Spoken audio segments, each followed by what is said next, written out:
নমস্কার, good afternoon everyone. কেমন আছেন সবাই? আই হোপ প্রত্যেকে ভালো আছেন। এবং সেখানে দাঁড়িয়ে আমরা আবার চলে এসেছি, আমি জয়ন্ত সরকার, আপনাদের সামনে পোস্ট মার্কেট অ্যানালিসিস দিয়ে। তো সেখানে ফটাফট স্ক্রিন শেয়ার করবো এবং আমরা আলোচনা করব আজকে ওভারঅল মার্কেট কি হলো, সারাদিন ধরে যে সমস্ত স্ট্রাকচার গঠন হয়েছে, ভেঙেছে। মার্কেটে তো স্ট্রাকচার তৈরি হয় এবং ভাঙে, সেটা তো মার্কেটের ধর্ম। তো সেগুলো আমরা দেখবো। তার আগে আমরা জাস্ট একটু প্রথমে আমাদের যে পোস্ট মার্কেট অ্যানালিসিস যেগুলো আলোচনা করি সেটা প্রত্যেকদিন ন্যায় আলোচনা করব। তার আগে একটু জানিয়ে নিই যে অনেকেই তো নিউ ভিউয়ার্স থাকে, তো তাদের উদ্দেশ্যে আমাকে দেখাতে হয় ব্যাপারটা। সেটা হচ্ছে আমি রিসার্চ ডিসক্লেমারের সাথেই কিন্তু এই পোস্ট মার্কেট অ্যানালিসিস করে থাকি, সেটা আইলেমের পক্ষ থেকে। এবং পুরো ডিসক্লেমার এখানটায় লেখা রয়েছে, কাইন্ডলি একটু পজ করে পড়ে নেবেন প্রত্যেকে, ঠিক আছে? রেগুলার বলা সম্ভব নয়, তো আমি আর বলছি না, এটা দেখে নেবেন। তো আমরা এই পোস্ট মার্কেট অ্যানালিসিস করি, যে ভিউটা থাকে তার উপরে বেস করে। সেটা থাকে ক্যান্ডেলস্টিক প্যাটার্ন, টেকনিক্যাল প্যারামিটারের উপর বেস করে। আরএসআই থাকে, relative strength index, Bollinger band এবং ওপেন ইন্টারেস্ট থাকে মেইনলি, সাথে আমাদের ফিবোনাচিটাও অ্যালটমেন্ট থাকে সেখানে। ওকে, গ্লোবাল কিউজ দেখি প্রথমে আমরা ব্রেন্টফুড, ডলার ইন্ডেক্স এবং গ্লোবাল ইন্ডেক্সেস দেখে নিই। ডোমেস্টিক কিউজ এর ভিতর আমরা দেখি USD INR, India Vicks, Nifty 50। সাথে সাথে যদি কোনো রকম সেক্টোরিয়াল ভিউ দেখার থাকে সেটা দেখে নিই, অ্যাজ ওয়েল অ্যাজ তিনটে stock pick for next trading session এবং option strategy for next day, ঠিক আছে? তো সেখানে দাঁড়িয়ে আমরা আলোচনা তো অবশ্যই করবো। আমরা গ্লোবাল মার্কেটে চলে যাব। ও বাই দ্য ওয়ে, মাঝখানে একটু বলে নিই, গতকাল যে স্টক গুলো আলোচনা করেছিলাম সেগুলো জাস্ট আজকে থেকে আমি একটু রিক্যাপ করবো। এবং বাই দ্য ওয়ে, সকলকে বলে রাখি, লাস্ট মান্থে মানে এক্সপায়ারি অব্দি, গতকাল অব্দি যে এক্সপায়ারি ছিল সেই অনুযায়ী যতগুলো স্টকের রেকমেন্ডেশন হয়েছিল, রেকমেন্ডেশন ইন দ্য সেন্স যে ভিউ গুলো আমরা সাপোর্ট লেভেল, রেজিস্ট্যান্স লেভেল যেগুলো বলেছিলাম যে এই সমস্ত জায়গায় একটা জোন এন্ট্রি হতে পারে, এই জোনে এসে একটা এক্সিট হতে পারে, কি পারফরমেন্স করেছে সেগুলো দেখবো। প্রত্যেকে চোখ রাখবেন, একটা আলাদা স্পেশাল ভিডিও বানাতে চলেছে ওটা আজকাল, কাল পরশুর ভিতরে ওটা রিলিজ হয়ে যাবে, ঠিক আছে? ওকে, চলুন তাহলে আমরা গ্লোবাল কিউজ দেখে নিই। প্রথমে দেখবো আমাদের ডলার ইন্ডেক্স কে, ডলার ইন্ডেক্স কি করছে। তো ডলার ইন্ডেক্সের ডেইলি চার্ট আজকে আমরা দেখতে পাচ্ছি আপাতত শান্ত রয়েছে, কোন রকম নট নভেঞ্চার কন্ডিশন, একদম পাতলা একখান ডোজি ফর্মেশন করে দাঁড়িয়ে রয়েছে। এবং ডোজিটা হচ্ছে কাইন্ড অফ আমাদের বিয়ারিশ আরামি ডোজি তৈরি হয়েছে এখানটায়, ঠিক আছে? তো বিয়ারিশ আরামি ডোজি হলে পরে আপাতত ইউএস ডলার উপরের জায়গা রাস্তা কমে গেছে, উপরের রাস্তাটা কমে গেছে, তো সেটা আমরা দেখতে পাচ্ছি। পাশাপাশি ব্র্যান্ড ক্রু কি করছে সারাদিন ধরে, তার কি গতিবিধি একটু লক্ষ্য করা যাক। ব্রেন্টফোর্ড গত পরশু দিন আরএসআই 40 সাপোর্ট নেয়, গতকাল বাউন্স ব্যাক এসছে সেখান থেকে। বুলিশ ক্যান্ডেল একখানা তৈরি হয়, বুলিশ এঙ্গালফিং তৈরি হয়। এবং আজকে যে ক্যান্ডেলটা হচ্ছে সেটা আবার বেয়ারিশ এঙ্গালফিং ক্যান্ডেল তৈরি হয়েছে। তো এইভাবে কিন্তু বুলিশ বেয়ারিশ ক্যান্ডেল চলছে এবং সাইজ গুলো মোরাললেস ইকুয়াল। বাট একটা জিনিস মাথায় রাখবো আমরা এখানটায়, যেমন এখানে আরএসআই যেরকম 60 রেজিস্ট্যান্স নিয়ে সেখান থেকে নিচে পড়েছিল, আরএসআই ডাইভারজেন্স ছিল 60-র উপরে গিয়ে সেখান থেকে প্রাইসে ফল এসছে, মানে ব্রেন্টফুডে ফল এসছে।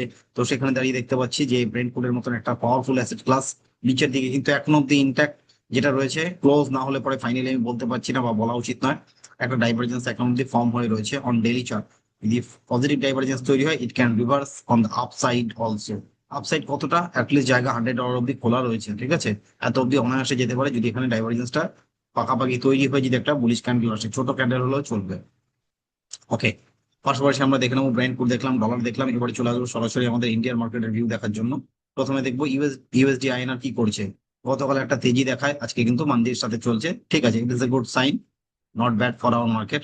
ইন্ডিয়া ভিক্স, আহ ভয়ঙ্কর, নিচের দিকে পড়ে গেছে, 7% নেগেটিভ সিগন্যাল দিয়ে দিয়েছে। ইন্ডিয়া ভিক্স কিন্তু আরএসআই 40 ব্রেকডাউন করেছে, মানে বুলিশ জোনে আর নেই, আপাতত বেয়ারি জোনে চলে গেছে। This is a temporary good signal, good sign for us. পাশাপাশি ইউএস মার্কেট গতকাল কি করেছিল, ন্যাসড্যাক করেছিল ভয়ঙ্কর তেজি দিয়েছিল, গ্যাপ আপ ওপেনিং এর সাথে ক্লোজ করেছে ডে এন্ডে। ডাও জোন্স সেখানে দাঁড়িয়ে আবার নেগেটিভ ক্যান্ডেল তৈরি করেছে, ঠিক আছে? ডার্ক ক্লাউড কভার ফরমেশন হয়েছে। তো এই হচ্ছে ওভারঅল আমাদের স্ট্রাকচার, গ্লোবাল ভিউজ আর আমরা কিছু দেখছি না, লোকাল ভিউজও দেখা কমপ্লিট। সরাসরি চলে আসবো নিফটি 50 কে দেখে নেবো, নিফটি 50 মান্থলি চার্ট কি, মান্থলি কোথায় ক্লোজ করতে চলেছে নিফটি এখন অব্দি দেখতে পাচ্ছি। গত মাসের বুলিশ এঙ্গেল, বুলিশ আর্মি প্যাটার্নের পরে আপাতত একটা গ্রিন ক্যান্ডেল করার চেষ্টা চলছে, যদি ফাইনালি ক্লোজ করতে পারে গ্রিনে এবং সেটা অলমোস্ট 400 450-এর উপরে যদি ক্লোজ করতে পারে। হাতে একদিন সময় রয়েছে, শুধুমাত্র ফ্রাইডে, কালকে মার্কেট কিন্তু বন্ধ রয়েছে বিকজ বকরি ঈদের ছুটি রয়েছে কালকে। National stock exchange, Bombay stock exchange, এটা কিন্তু বন্ধ রয়েছে। তো শুক্রবার হাতে সময় রয়েছে, যদি সেখান থেকে 300-400 পয়েন্ট র্যালি দিতে পারে, 400-500 পয়েন্টের, তাহলে এতে আপাতত বলতে পারি যে হ্যাঁ, তাহলে পরে কিন্তু সেন্টার ব্যান্ডের উপরে ব্রেকআউট করলো। ব্রেকআউট করা মানে এতে কিন্তু রেঞ্জেরও ব্রেকআউট হয়ে গেল। সেটা ফ্রাইডেতে হবে কি হবে না উই ডোন্ট নো, বাট আমরা কিন্তু ওয়ারিড নই সেটা নিয়ে। আমরা ওয়ারিড যে একটা পজিটিভ ক্যান্ডেল অ্যাটলিস্ট আসা উচিত, যেটা লাস্ট মান্থে পজিটিভিটি ছিল, সেই পজিটিভিটির সাথে একটা ফলো আপ গ্রিন ক্যান্ডেল আসা উচিত। তো এলে পরে good good sign for our market, আর কিছু না। কারণ আমি বলছি বলে গ্রিন ক্যান্ডেল হবে এরকম কোনো আমার বায়াস নেই বা ভিউজ নেই, ঠিক আছে? উইকলি চার্টে গ্যাপ আপের পরে কিন্তু সেখানে লাস্ট 3 দিন ধরে তার আশপাশে যেখানে ওপেন হয়েছে সেখানে ট্রেড হচ্ছে অলমোস্ট। ডেলি চার্ট, সেন্টার ব্যান্ডের ওপরে গ্যাপ আপের পরে সেখানে কিন্তু আপাতত স্থিতিশীল হয়ে বসে রয়েছে, ঠিক আছে। এবং RSI 60-40 sideways, daily sideways, weekly sideways, জোনটা হচ্ছে সাইডওয়েজ এবং মান্থলিও কিন্তু সাইডওয়েজ। এই হচ্ছে নিফটির বর্তমান কন্ডিশন। সরাসরি চলে আসবে এবার এখান থেকে আমরা একটুখানি দেখে নেবো নিফটি ব্যাংক কি করেছে। নিফটি ব্যাংকও কিন্তু overall monthly chart structure same as like আমার নিফটি, মোটামুটি একই টাইপের স্ট্রাকচার রয়েছে। উইকলি চার্ট স্ট্রাকচারও সাইডওয়েজ, ডেইলি চার্ট স্ট্রাকচার সেটাও কিন্তু আপাতত সাইডওয়েজ।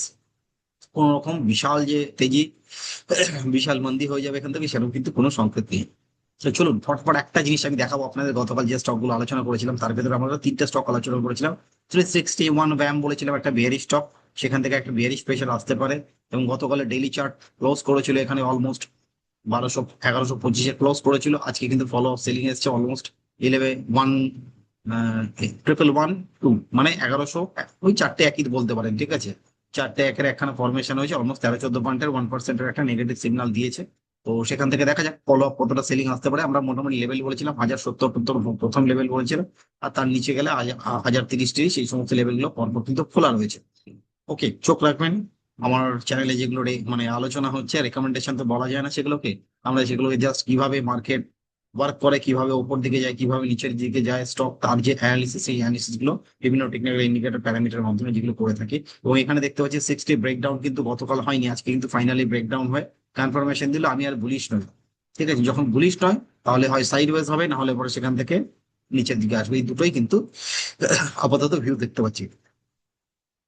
নেক্সট চলে আসবো হিন্দুস্তান জিঙ্ক, এটাও আমরা আলোচনা করেছিলাম গতকাল, কিছু করেনি আজকে। আজকে ফ্ল্যাট, কোন রকম ওপরের দিকে বিশাল বড় ব্রেকআউট হয়নি বা নিচের দিকে পড়েও যায়নি। যেখানে ওপেন হয়েছে তার থেকে একটু উপরে গেছিল, অলমোস্ট 659 অব্দি গেছিল, মানে যেখানে ক্লোজ হয়েছে তার থেকে 10-12 টাকা উপরে গেছিল, দিয়ে মোটামুটি যেখানে ওপেন হয়েছে 650-এর আশপাশে সেখানে এসে ক্লোজ করেছে। Extreme powerful stock JSW energy, আজকের হিরো, ঠিক আছে। হিরো আজকে চলেছে 4.5%, ফাইনালি চলে গেছিল আরো অনেকটা, 609 অব্দি অলমোস্ট চলে গেছিল, 608.90, মানে 609 বলতে পারি, সেখানটা ক্লোজ করেছে 602, মানে আরো 1% এর সাথে যোগ করুন, 5.5%-এর ওভারঅল র্যালি হয়েছিল। আজকে গ্যাপ আপ ফিলিং করেছে, গ্যাপ আপের পরেও রাস্তা দিয়েছে, 582-তে ওপেন হয়েছে, ক্লোজ করলো 602-তে, মানে 20 টাকা গেন এন্ট্রির পর থেকে। যদি কেউ সকালবেলা এন্ট্রি করে থাকে ফার্স্ট মর্নিং এ, গতকাল আমরা এটা নিয়ে আলোচনা করেছিলাম, 566 ওয়াজ এ এন্ট্রি, মানে সাপোর্টের ব্যারিয়ার যেটা ছিল, সেই সাপোর্টের ব্যারিয়ারকে সে রেসপেক্ট দিয়ে উপরের দিকে গেছে ফাইনালি, ঠিক আছে।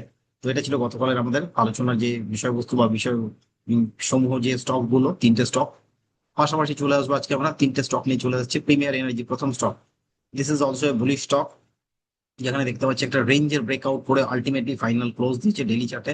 তো সেখান থেকে আমরা এখানটা সাপোর্ট দেখতে পারি যে 985 will be the good support, but সেখানে দাঁড়িয়ে আজকে ট্রেড হচ্ছে স্টক 1054, অনেকটা উপরে, অলমোস্ট ওদিকে 55 আর এদিকে 15, 70 পয়েন্ট উপরে কিন্তু ট্রেড হচ্ছে স্টকটি। এবং গতকাল কিন্তু কিছু হয়নি, আজকে যেটা করেছে সেটা আরএসআই 60 ব্রেকআউট হয়েছে, মানে বুলিশনে ফাইনালি ঢুকে সে কিন্তু ব্রেকআউট করেছে একসাথে সমস্ত কিছু, একদম উপরের দিকে লেভেল গুলো ভেঙে ভেঙে উপরের দিকে কিন্তু ক্লোজ করেছে। এটা হচ্ছে সব থেকে ইম্পর্টেন্ট। সাপোর্ট লেভেল হচ্ছে 985, রেজিস্ট্যান্স হচ্ছে 1125, এবং তার উপরে ভালো রেজিস্ট্যান্স হচ্ছে 1165। তো চলুন, যদি আপনারা কেউ এই স্টকটার সাথে নেক্সট মান্থের ভিউ নিয়ে চলতে চান, you can do with delivery position on cash, intraday avoid করবেন কাইন্ডলি। সাথে যদি এটাকে আপনারা মনে করেন যে হ্যাঁ আমি ফিউচারের সাথে একটা ট্রেড করতে চাই, you can do that, kindly hedging করবেন। যদি আমি বাই করতে চাই আমরা এখানটা, তাহলে হেজ করে কাজ করবো, উইদাউট হেজিং কখনো কাজ করবেন না। সেখানে আমরা 1040-এর একটা পুট অপশনকে সাথে নিয়ে কাজ করব, যেখানে মার্কেট ক্লোজ করেছে অলমোস্ট। তো 1043-এ বাজার ক্লোজ হয়েছে ফিউচারটা, আর সেখানে দাঁড়িয়ে 36 টাকা 15 পয়সায় পুট অপশনটাকে যদি নিয়ে আপনারা কাজ করেন, নেট নেট মার্জিনটা আপনারা এখান থেকে অনেকটা সেফটি পাবেন, মানে বেনিফিট পাবেন। অলমোস্ট এখানে দেখতে পাচ্ছি যে 1,43,000 টাকা মার্জিন রাখার কথা, বাট সেখানে দাঁড়িয়ে আপনি যখন একটা পুট অপশনের সাথে কাজ করছেন, আপনার net net profit and loss মিলিয়ে কিন্তু ওভারঅল দাঁড়িয়ে যাবে একটা ভালো রিসেন্ট প্রফিট। সেখান থেকে লসের পরিমাণ যেটা 22,000 অব্দি ম্যাক্সিমাম লস হতে পারে, সেটা মাথায় রাখবেন যে safety security first. Put option নিলে পরে আপনার লিমিটেশন থাকছে লসের, বাট প্রফিটেরও কিন্তু একটা ক্যাপিং থাকে, লিমিট প্রফিট হতে হতে উপরের দিকে যায়। 985 এলে করে কিন্তু সেখানে আপনার লস হতে পারে অলমোস্ট 12,000-এর কাছাকাছি। সেই রিস্ক মাথায় রেখে যখনই কাজ করবেন, যেটা যেহেতু সাপোর্টের লেভেলে, আমার কোনো রকম বাই সেল রিকমেন্ডেশন বারবার বলছি এটা কিন্তু নয়, আমি জাস্ট লেভেল গুলো দেখানোর জন্য, এগুলো লার্নিং পারপাস, মানুষ এগুলো জানে না। কাইন্ডলি প্রত্যেকে এগুলো নিয়ে প্রোপাগান্ডা খাড়া করবেন না, এগুলোকে লার্নিং করুন, কাজে লাগবে, ঠিক আছে। অনেকে প্রোপাগান্ডা খাড়া করে এই বিষয়গুলো নিয়ে। নেক্সট হচ্ছে এনটিপিসি, সবাই নাম জানি কম বেশি। এখানেও দেখতে পাচ্ছি একটা বুলিশ সিগন্যাল দেখা যাচ্ছে, একটা রেঞ্জের ব্রেকআউট হয়েছে আজকে, একটা ছোট্ট কনসলিডেশনের ভেতরে অনেকদিন ধরে চলছে, ছোট্ট রেঞ্জের ভেতরে কনসলিডেট করছিল।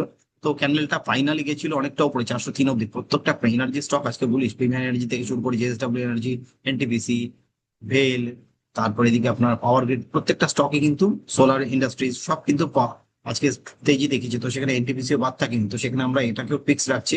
তো সেখানে দেখতে পাচ্ছি 384 will be the good support. Next resistance 411, 415, ছোট ছোট দুটো রেজিস্ট্যান্স রয়েছে, সেগুলো মাথায় রেখে কাজ করবেন যদি কেউ এন্ট্রি করতে চান কোনো রকম। তো সেখানে ফিউচারের সাথে যদি কেউ কাজ করতে চান তাহলে পুট অপশন নিয়ে কাজ করবেন, 400 এর পুট অপশন নিয়ে কাজ করবেন ফর জুন মান্থ এক্সপায়ারি। সেখানে দাঁড়িয়ে আপনার মার্জিন রিকোয়ারমেন্ট থাকছে অলমোস্ট 20,000। যদি আপনি সেখানে পুট অপশনটা না নেন, আপনার মোটামুটি মার্জিন লেগে যাবে এখানে 1,03,000 টাকা। এবং সেখান থেকে আনডিফাইন্ড প্রফিট, আনডিফাইন্ড লস লেখাই রয়েছে কিন্তু এখানে। এটা ডেমো একখানা প্ল্যাটফর্ম যেখানে আমরা দেখতে পারি এটাকে, যে কত টাকা লস কত টাকা লাভ হতে পারে। 384 অব্দি যদি আপনার স্টক নিচের দিকে স্কিট করে নিচে চলে আসে, অলমোস্ট কিন্তু 8,500 টাকা লস থাকবে, মাথায় রেখে চলবেন। উপরের দিকে গেলে 411 গেলে পরে একটা ডিসেন্ট বেনিফিট আপনি পেতে পারেন from NTPC. Next Divi's lab. Divi's lab একটি ফার্মা স্টক। তো ফার্মা স্টকটা দীর্ঘদিন ধরে একটা রেঞ্জের ভেতরে কনসোলিডেশন করছে আফটার এ আপট্রেন্ড। একটা সুন্দর আপট্রেন্ডে যাওয়ার পরে কনসোলিডেশন চলছে এবং সেটা সেন্টার ব্যান্ডের সাপোর্ট নিয়ে কাজ করছে আজকে দেখতে পাচ্ছি। এবং টাচ করেছে পরপর 3 বার সেন্টার ব্যান্ডে এসছে, আসার পরে কিন্তু নিচের দিকে আর যাচ্ছে না, প্রাইস নিচে আসছে, রিজেকশন নিয়ে উপরে যাচ্ছে। এবং তিনখানা স্পিনিং টপ তৈরি হয়েছে, তিনখানা পরপর স্পিনিং টপ, একটা ইনভার্টেড হ্যামার, দুটো স্পিনিং টপ তৈরি হয়েছে পরপর। এবং হওয়ার পরে সেখানে ফাইনালি একটা কিন্তু পজিটিভ রিভার্স ডাইভারজেন্স তৈরি হয়েছে অন আরএসআই, রিলেটিভ স্ট্রেংথ ইন্ডেক্সে। এবং এটা একটা বুলিশ সিগন্যাল আরএসআই অনুযায়ী। সেখানে দাঁড়িয়ে এর বর্তমান সাপোর্ট রয়েছে 4-6, 6-6-6-6, 66-66, ঠিক আছে। 6,666 হচ্ছে ভালো সাপোর্ট রেজল্ট, যেটাকে স্টপ লস হিসেবে মাথায় রাখবেন আগামী দিনে আপনারা। নেক্সট রেজিস্ট্যান্স 6,970 এবং 7,090 হচ্ছে আপনাদের জন্য নেক্সট লেভেল অফ রেজিস্ট্যান্স। তাহলে ডিভিজ ল্যাবকে যদি আমরা ফিউচার ট্রেড করতে চাই নেক্সট মান্থের জন্য, তাহলে পরে আপনার জন্য অপরচুনিটি রয়েছে। You can take a future for June month and also you have to take a 6850 put option for June month. তো তাহলে পরে সেখানে দাঁড়িয়ে আপনার মার্জিন রিকোয়ারমেন্ট আর লস যোগ করে দেখে নেবেন কত কি লাগছে। তো সেখানে যদি ট্রিপল 4-6 যদি অব্দি প্রাইস নিচে স্লিপ কেটে চলে আসে, তাহলে পরে আপনার সেখান থেকে মোটামুটি রিস্ক হয়ে যাবে অলমোস্ট, রিস্ক হয়ে যাবে 7,000 এর কাছাকাছি। আর উপরের দিকে যদি 60, কত দেখলাম আমরা, লেভেলটাই ভুলে গেলাম, 6,970 অব্দি যদি আপনার স্পট থেকে ফিউচার যদি উপরে চলে যায়, অলমোস্ট এইট 8 এর কাছাকাছি, 8,000 এর কাছাকাছি একটা বেনিফিট আপনার হতে পারে। আর যদি 7,090 চলে যায়, অলমোস্ট ডাবল হতে পারে, সেখান থেকে 15,000 এর অলমোস্ট প্রফিট হতে পারে। তো কালকের জন্য আমরা নিফটি দেখতে পাচ্ছি আপাতত। এই হয়ে গেল আমাদের স্টকের ভিউ। তো সেখানে দাঁড়িয়ে আমরা নিফটির ভিউটা একটু দেখে নেবো, নিফটি কি করেছে আজকে। নিফটি আপাতত কিন্তু non daily chart positive closing দিয়েছে 7 পয়েন্টে। It is a good signal for Nifty. সারাদিন ধরে একটা রেঞ্জে ট্রেড হয়েছে এবং হওয়ার পরে কিন্তু সেখান থেকে মোটামুটি একটা পজিটিভ ক্লোজিং দিচ্ছে। এবং আজকে সেন্সেক্স এর এক্সপায়ারি ছিল, তার জন্য কিন্তু মার্কেট ওপর নিচ করে একটা রেঞ্জে ক্লোজ করেছে। তো সেখান থেকে আমরা যদি ধরে চলি, এখান থেকে নিফটির সাপোর্ট, ভালো সাপোর্ট হচ্ছে আপাতত দেখতে পাচ্ছি। ওপেন ইন্টারেস্টের সাপোর্ট 23,900, রেজিস্ট্যান্স দেখাচ্ছে 24,000। বাট এই লেভেলগুলো হয়তো থাকবে না, এটা ভেঙে যাবে হয়তো উপরের দিকে বা নিচের দিকে কোনো একটা সাইডে। নিচেও কিন্তু জায়গা রয়েছে ওপেন ইন্টারেস্টে 23,500, আর উপরের দিকে আপাতত কিছু খোলা নেই। একটু জায়গা মানে হালকা মৃদু সিগন্যাল দেখা যাচ্ছে এদিকে 24,200। এই দুটো জায়গা আপাতত ওপর নিচ করে দেখা যাচ্ছে। তো আমরা সেখান থেকে যদি মনে করি যে নিফটি কনসলিডেট করছে, একটা অল্প স্বল্প ব্রেকআউট করে উপরের দিকে যেতে পারে, তাহলে পরে এর জন্য একটা সুন্দর স্ট্র্যাটেজি রয়েছে। স্ট্র্যাটেজির নাম হচ্ছে বুল কল স্প্রেড, যেটা একটা রেশিও স্প্রেড 1:1। সেখানে বুলি স্ট্র্যাটেজি, এটা সম্পূর্ণ বুলি স্ট্র্যাটেজিতে যদি কেউ এখানটায় অপশন ট্রেড করতে চায়, তাহলে পরে তাদের জন্য অপরচুনিটি হচ্ছে at the money call option নেওয়া, নিয়ে একটা out of the money call option sell করা। তো at the money call option আমাদের কাছে 23,900 রয়েছে, যার ভাব 162.55 রয়েছে। সাথে আপনি 24,000 একটি কল অপশন রয়েছে 118.20, যেটা ক্লোজিং বেসিসে ভ্যালু দেখতে পাচ্ছি আমরা। তো একটি কল অপশনকে মানে in the at the money call অপশনটাকে আপনি বাই করে out of the money call অপশনটাকে সেল করে কাজ করতে পারেন ফর 100 পয়েন্ট ডিফারেন্স। তো সেখানে দাঁড়িয়ে যদি করে, তাহলে পরে আপনার রিস্ক থাকছে 9%, রিওয়ার্ড থাকছে 11%। তাহলে পরে এখান থেকে কিন্তু রিস্ক রিওয়ার্ডটা যেহেতু ফেভারেবল এবং মার্জিন রিকোয়ারমেন্টটা খুব কমই থাকে, এবং ব্রেক ইভেন হচ্ছে নিচের দিকে 23,945 হচ্ছে আপনার এই 23,945 হচ্ছে আপনার কাছে নিচের দিককার লেভেল। বাট আমি আপনাদের জন্য একটু ক্রিস্টাল ক্লিয়ার করে বলে দিই, যদি কোনো কারণে নিফটি নেক্সট উইকে মানে নেক্সট শুক্রবার অথবা সোমবার যদি এর নিচে ক্লোজ করে যায়, অলমোস্ট 23,600 নিচে, এক্সিট ইউর পজিশন 23,600, 600, হ্যাঁ 600, মোটামুটি এর নিচে যদি ট্রেড হতে থাকে 588, 1,500 উইল বি ইয়োর লস, ঠিক আছে। তো এই 1,500 নিয়ে হ্যাপি লস বলে মার্কেট থেকে এক্সিট করবে। আবার নেক্সট স্টাডির জন্য ওয়েট করবেন এবং স্ট্র্যাটেজিকে সুন্দরভাবে ডিফাইন করে কাজ করবেন। আর ইভেন ভুলভাল কিছু করবেন না, ডিসক্রিপশনে ট্রেড করবেন না কখনো, এবং যেটা করবেন সিস্টেমেটিক ওয়েতে কাজ করবেন উইথ হেজিং। কখনোই কিন্তু স্পেকুলেশন করবেন না বাজারকে। বাজারকে স্পেকুলেট করলে বাজার আপনাকে স্পেকুলেট করে দেবে, ঠিক আছে? তো মাথায় রাখবেন। তো প্রত্যেকে ভালো থাকবেন, সুস্থ থাকবেন। তার আগে আমি যাওয়ার আগে জাস্ট একটু বলে নিই আপনাদের, আমার ফেসবুক চ্যানেল এবং ওই ফেসবুকের যে চ্যানেল এবং ইউটিউবের যে চ্যানেল, সেখানে অসংখ্য আপনাদের ভালোবাসা পাচ্ছি। তো সেটাকে কন্টিনিউ আপনারা লাইক, শেয়ার, সাবস্ক্রাইব, কমেন্ট করবেন এবং ফেসবুকের চ্যানেলটাকে আরো যত সম্ভব সেটা ফলো করবেন। একটু আমার সকলের উদ্দেশ্যে এটা একটা বিনীত নিবেদন। ওকে, তো সেখানে দাঁড়িয়ে প্রত্যেকে ভালো থাকবেন, সুস্থ থাকবেন। আজকে আর কন্টিনিউ করছি না, এত অব্দি আমরা কমপ্লিট করছি। আর নেক্সট ভিডিওর জন্য প্রত্যেকে ওয়েট করবেন, লাইক করুন, শেয়ার করুন, সাবস্ক্রাইব করুন, আরো একবার বলছি। এবং সেই ভিডিওটা আগামীকাল বা পরশু আসতে চলেছে। লাস্ট মান্থে যা যা স্টক নিয়ে আলোচনা করেছি তাদের ওভারভিউ নিয়ে একটা আলোচনা করবো, তারা কি কি রেজাল্ট দিয়েছে, ঠিক আছে? কতটা কে কতটা ভালো হয়েছে, কে কতটা খারাপ হয়েছে, দুটোই আলোচনা করবো। যে ভালো খারাপ দুটো লেভেলকে আমরা ডিফাইন করে কাজ করেছি। তো সেই জায়গাগুলো আমি দেখিয়ে দেবো, ঠিক আছে, কি হয়েছে এন্ড রেজাল্ট। ওকে, চলুন আমরা এন্ড করছি এখানে, আবার নেক্সট ভিডিওতে দেখা হচ্ছে।